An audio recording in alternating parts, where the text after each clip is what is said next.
Joining me next on the program is David Galland. He's managing director and partner with Casey Research. And David, any day of the week you can pick up the headlines, and we keep seeing levels of debt at the country level. We went through the credit crisis, which was about private institutions.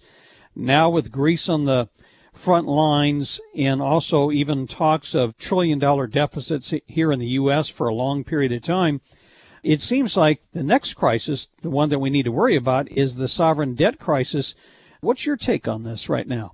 Well, for quite a while now, we've been obviously watching this and writing about it. And the biggest issue here really is what's going to morph into a currency crisis, because the sovereign nations have pursued the same policies for decades now, where they spent whatever they thought was politically expedient without really worrying about where the money was going to come from. And they are now reaching the end of available funds. And so the question is, who's going to be the next Greece? Because Greece may be the canary in the coal mine. And that if all the king's men and all the king's horses can't put Greece back together again, it's going to send a very strong signal that sovereign nations, established big members of the club, can fail.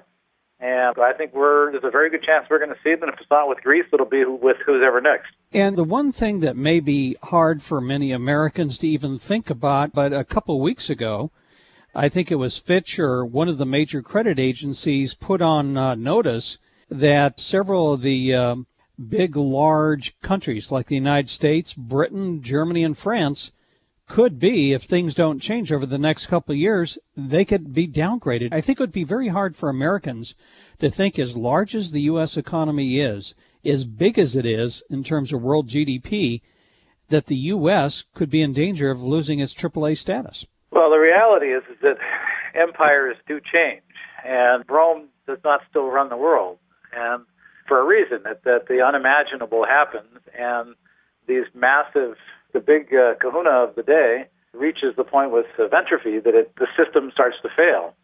And Americans have had a very, very good run for quite a while now, but by all measures, the country is bankrupt at this point, as are most of the big nations.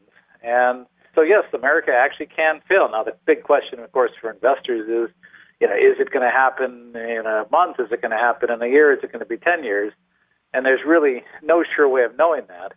But the way the trend is going, it's certainly not going in the right direction, and it's going in the wrong direction pretty quick at this point. Witness the fact that Social Security was supposed to remain solvent until 2017, and we just found out that it's broke this year, which means that the money that the government was stealing from future retirees to support current activities is no longer going to be there to support those current activities, which puts another $100 billion budget in the hole, more or less. So, this sort of thing is starting to come apart, frankly.